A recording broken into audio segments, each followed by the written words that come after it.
안녕하세요. 오늘도 말씀과 함께하는 축복의 하루가 시작되었습니다. 9월 2일 수요일 신약 성경에 나오는 소그룹 기억절 마태복음 9장 37절에서 36절. 이에 제자들에게 이르시되 추수할 것은 많되 일꾼이 적으니 그러므로 추수하는 주인에게 청하여 추수할 일꾼들을 보내주소서라 하시니라. 마태복음 9장 37절에서 38절 말씀. 오늘의 말씀 사도행전 18장 1절. 그 후에 바울이 아덴을 떠나 고린도에 이르러 아굴라라는 본도에서 난 유대인인 한 사람을 만나니 글라우디오가 모든 유대인을 명하여 로마에서 떠나라 한 고로 그가 그 아내 브리스길라와 함께 이달리아로부터 새로 온지라. 바울이 그들에게 가매 생업이 같으므로 함께 살며 일을 하니 그 생업은 천막을 만드는 것이더라. 안식일마다 바울이 회당에서 강론하고 유대인과 헬라인을 권면하니라. 실라와 디모데가 마게도냐로부터 내려오매 바울이 하나님의 말씀에 붙잡혀 유대인에게 예수는 그리스도라 밝히 증언하니. 오늘 말씀을 본문으로 다음 세 가지 주제에 대하여 생각해 보겠습니다. 첫째, 바울 곁에서 그와 함께 사역했던 자들은 어떤 사람들이 있는가? 루디아는 회심 직후에 바울을 어디로 초대했는가? 바울과 베드로는 감옥에서 나온 뒤에 어디로 갔는가? 사도 바울 주변에는 그와 함께한 많은 사역자들이 있었습니다. 사실 사도 바울 혼자인 것처럼 보이지만은 사도행전 18장에는 이제 아굴라와 브리스길라를 소개해 주고 있습니다. 이들은 부부였음을 발견하게 됩니다. 남편이 유대인인 아굴라였고 아내는 브리스길라였는데 로마서에는 브리스가로 그렇게 표현되어 있습니다. 브리스길라의 이름은 로마식 이름으로 이렇게 이해됩니다. 로마의 귀족층에 브리스가가 있었습니다. 그래서 아마도 그녀는 기독교 신앙을 받아들이고 그의 신분도 버리고 그의 남편, 유대인인 한 남편을 선택하여 정말 로마인의 특권을 버리고 그렇게 헌신한 여인처럼 여겨집니다. 그 당시에 대부분 사람들의 이름을 설명할 때 남편의 이름이 먼저 쓰고 아내가 나중에 나오지만 오늘 본문에서 또 아굴라가 먼저 나오고 브리스길라가 나오지만 그 이후부터는 브리스길라와 아굴라 이렇게 나옵니다. 아마도 그녀는 로마의 귀족이었지만은 남편 아굴라를 따라서 아굴라는 직업이 바울처럼 천막 깁는 그런 일을 했습니다. 남편을 따라서 신앙을 함께하며 희노애락을 같이 했던 헌신적인 여인처럼 보입니다. 사도행전 18장에는 그가 일찍이 주의 도를 배워 열심으로 예수에 관한 것을 자세히 말하며 가르치나 요한의 침례만 알 따름이라. 그가 회당에서 담대히 말하기 시작하거늘 브리스길라와 아굴라가 듣고 데려다가 하나님의 도를 더 정확하게 풀어 이르더라. 아볼로라고 하는 믿음 있는 청년이 요한의 침례까지만 알고 있어서 이 부부가 그를 데려다가 더 훌륭한 신앙적 일꾼으로 키워가는 모습을 발견하게 됩니다. 이 브리스길라와 아굴라, 신앙 있는 가정한 부부들, 이 부부들이 바울과 얼마나 친밀하고 그의 사역을 도왔는지 로마서에서 바울은 그들의 이름을 언급합니다. 너희는 그리스도 예수 안에서 나의 동역자들인 브리스가와 아굴라에게 문안하라. 그들은 내 목숨을 위하여 자기들의 목까지도 내놓았나니 나뿐 아니라 이방인의 모든 교회도 그들에게 감사하느니라. 얼마나 그들이 헌신적으로 충성되게 일을 했는지 사도 바울을 위하여 목숨까지 내어놓는 그런 헌신을 보였다고 그렇게 칭찬해 주고 있습니다. 우리 모두는 혼자서 일을 할 수가 없습니다. 사실 생각해 보면 바울도 바나바가 그를 찾아와서 용기를 주고 선교사로 세우지 아니했다고 하면 그는 감추어진 보화 같은 사람으로 그의 인생을 마무리했을지도 모릅니다.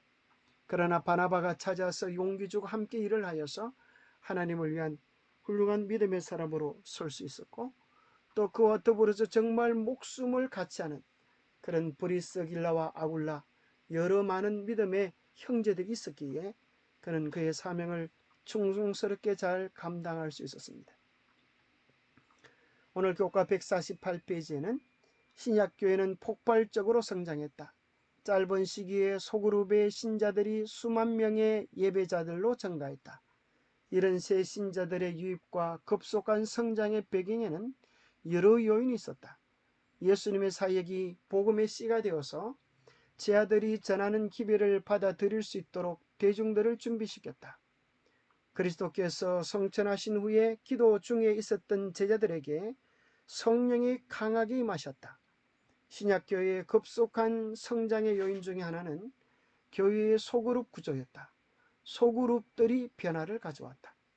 자, 여기 보면 그 당시 신약교회의 발전의 원인들에 대한 이야기를 하면서 예수님이 전한 기별이 복음의 씨가 되어졌고, 또 약속하신 성령의 임재와 더불어서 여기 빠뜨릴 수 없는 한 가지는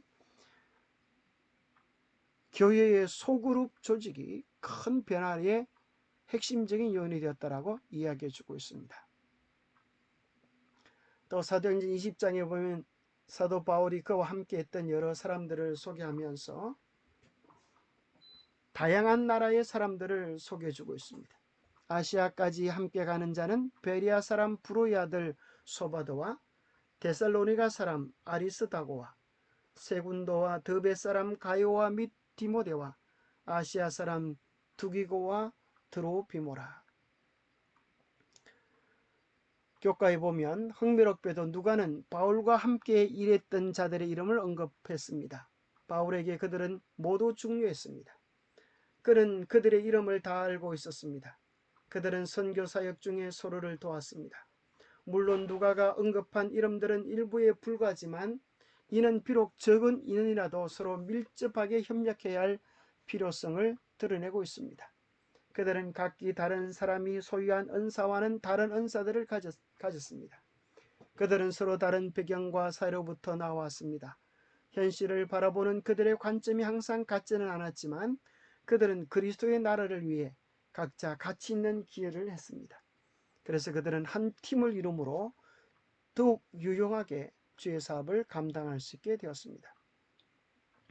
또 바울과 함께 했던 사람들 중에 디모데후서 2장에 보면 내 아들아, 이러므로 너는 그리스도 예수 안에 있는 은혜 가운데서 강하고 또 내가 많은 정인 앞에서 내게 들은 바 충성된 사람들에게 부탁하라. 그들이 또 다른 사람들을 가르칠 수 있으리라. 사도 바울이 누구를 향하여 내 아들, 내 영적 아들이라고 이야기했습니까? 사도 바울에게 있어서는 정말 영적인 아들 디모데와 디도가 있었습니다.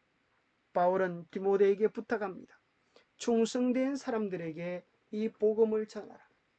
또 그들은 또 다른 사람들을 주께로 인도할 수 있을 것이라고 하는, 사실 사도 바울과 함께 했던 이 제자 훈련의 사역, 그의 제자와 또 제자가 제자를 낳는 영적 계보들, 이런 것들, 이런 소그룹들이 사도 바울의 제자 훈련 사역, 또 목회 사역을 더욱 풍성하게 만들어주는 비결들이 되었습니다.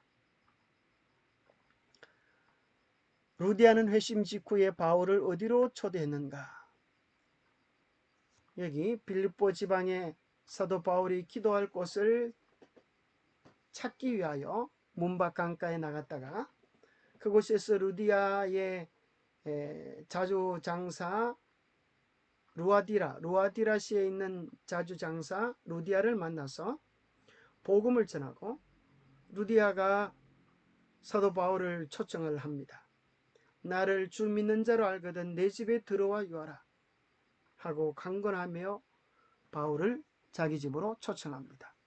자, 여기서 우리는 중요한 한 단어, 내 집에 들어와. 이 가정이 얼마나 중요한 것인지를 소그룹의 핵심이 된 집에 대한 이야기를 우리가 듣게 됩니다. 또 바울과 베드로가 감옥에서 나온 뒤로 어디로 갔을까요?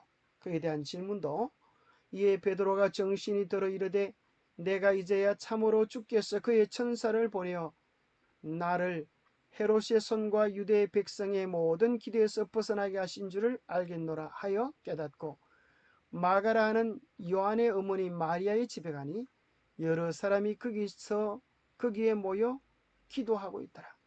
여기도 보면 베드로가 감옥에 나와서 마가라는 요한의 어머니 마리아의 집에 갔습니다. 이 집이라고 하는 것이 그 당시 소그룹의 모체였고, 그 당시 있었던 가정교회임을 발견하게 됩니다. 바로 이곳에서 120명이 간절히 기도하면서 오순절 성령의 역사를 경험합니다. 그래서 초대교회의 교회는 사실 가정 중심의 교회였습니다. 오늘 교과에 이런 내용이 나옵니다. 가정에서 모이는 소그룹은 여러 면에서 큰 복을 가져옵니다. 먼저 대그룹으로 모이는 것보다 가족적이라는 장점이 있습니다. 우리는 소그룹 안에서 그리스도의 피로 맺어진 형제 자매가 되었음을 피부로 와닿게 느낄 수 있습니다. 또한 가정에서 모이는 소그룹은 새 신자가 다양한 것을 보고 배우며 전인적으로 성장하기에 적합한 환경을 제공합니다. 게다가 가정은 중성적인 공간이기 때문에 가정에서 모이는 소그룹은 이웃과 친구를 초대하기에 훨씬 유익하고 하나님의 나라를 확장시키는 효과가 있습니다.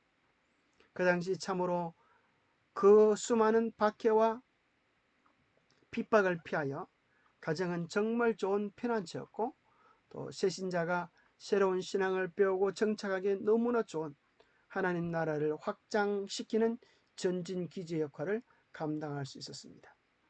적용해 보면 이런 질문이 나옵니다. 그대는 자신의 집을 소그룹 모인 장소로 제공하는 것에 대하여 어떻게 생각합니까? 혹은 순번을 정해서 집집을 방문하며 모이는 것은 어떨까요? 모임 시간에 필요한 준비는 무엇이고 각자 어떻게 모임에 기여할 수 있을까요? 참 좋은 적용의 질문이죠.